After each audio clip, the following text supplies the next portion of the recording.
Yeah, I had somebody want me to do a review on my Glock 21C handgun. So here it is. This is the Glock 21C. It's chambered in 45 ACP. It's double action only. There's no outward hammer or safety. And when you first get this, you should come with two 13-round magazines. If you're not in a high cap state where you can't have high cap mags, you will get this in two 10-round magazines. For you guys that don't know, C model Glock is what they call a compensated Glock. It's basically on the barrel and in the slide they have these two slits, and these are called what they call ports. And basically what this does is it forces some of the gas from the chamber of the shot upwards, and this will counteract your shot. The shot, when you shoot, wants to recoil, wants to throw the gun barrel up. Well, these are like little jets, if you want to call it, and they help push the barrel down, kind of counteracting the recoil. Alright, pros about this gun. This is the lightest recoil of a 45 ACP handgun I've ever shot, and I have shot quite a few 45 ACP caliber handguns. And this by far is, it has about as much kick as a 9mm to me. It does not feel like much recoil. I have shot both the C model and the non-C model, the regular without the ports, and they feel about the same. I don't know if the compensation actually really helps, but they both feel extremely light recoil. It's high cap magazine.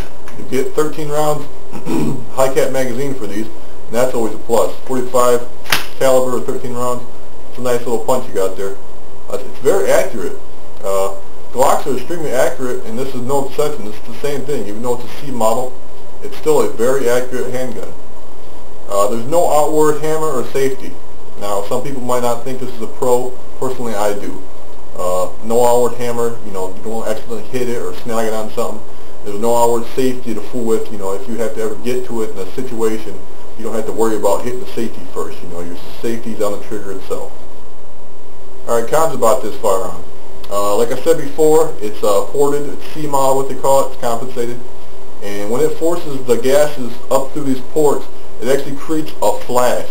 And if, say, example, if you're using this at night for a self-defense type firearm, you could blind yourself. That flash could actually blind you. So I would not recommend this for, a self-defense firearm. If you had the normal one without the compensated or nothing like that, I would say sure. But with the compensated, the C model, would not recommend that for that. Because it's ported, there's these slits on your barrel here, and that creates a weak point. So instead of all your gases being forced out this one exit hole, you create another weak point at the barrel itself. And if you use plus P ammo, or sometimes lead ammo, when you shoot lead it creates buildup, you might extend the pressures in the barrel itself, and that can create a failing point where those ports are.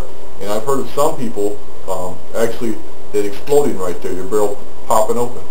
So I wouldn't recommend using plus P ammo. If you don't know what plus P ammo is, it's basically the same caliber ammo, except for it got a little more powder in it.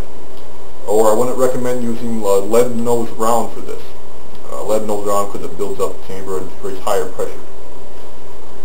But other than that, for a normal barrel, you can go ahead and shoot both. Like I said before in my other video for Glock, if you're not used to shooting Glock, you might get slide bite, and it's basically where the slide comes back and pinches your webbing on your hand between the slide and the frame itself. Of course, I never had it, but some people, they like to grip high, so you might get slide bite. It's a large frame. This is very large compared to, here you got the Glock 17. This is for the 9mm and the 40 S&W frame size. The grip is perfect for these, but if you have small hands, the grip on these is quite large. Some people will not be used to it. Personally, I got bigger hands, so it's not too bad for me. But I do not recommend this grip, this big style frame. This is for the Glock 21 and the Glock 20, which is in 10mm. So don't recommend this for small hands people in this caliber.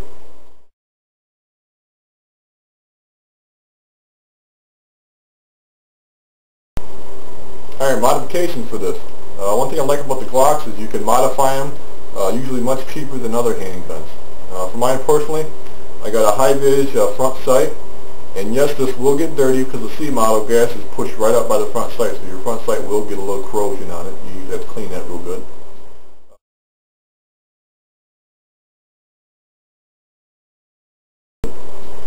I got extended mag or slide catch release and extended mag release. This one personally, because of the big frame, I had to actually get an aftermarket that actually pushes the button back a little further on the grip. That way I don't have to adjust my hands while I want to do a mag change.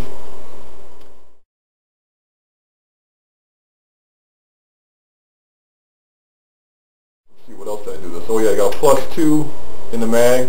Now this will put the mag off from 13 rounds up to 15 rounds. Now when you load this up with 15 rounds, it gets extremely tight to put in the gun itself. A good test to see if this is too tight is to load your mag full, put it in the firearm, chamber the round, remove the firearm, then the mag will have 14 rounds in it. Go ahead and holster your firearm. Remember it's loaded, of course. Then load another mag or another round in the mag itself, topping it out. If you put 15 rounds back in this mag, load it back in the firearm, and then fire it. And if everything functions okay, then your mags being tight should not apprehend to any way you're firing your firearm. And for this, usually I get grip tape. I got the same type of decal you stick on, but this I got whole rubber. I want to try something a little different. I'm not a big fan of it. I wish I would have got the the sandpaper type style, but I ended up getting the whole rubber. It's still nice though. Of course, I got the 3.5 pound disc connector for the trigger. But other than that, that's most of the modifications I did to it. Alright, one thing I wanted to note is even though it's the large frame, it's a lot bigger than the normal frame, like say the 17. You can still use your normal flashlight lasers on the Picatinny rail, I think I said that right, as you could your normal one too. So you don't got to worry about, because the frame being bigger, you have to buy new lights and everything. They all will work with all the Glocks. Alright, well let's take out the range and see how it does.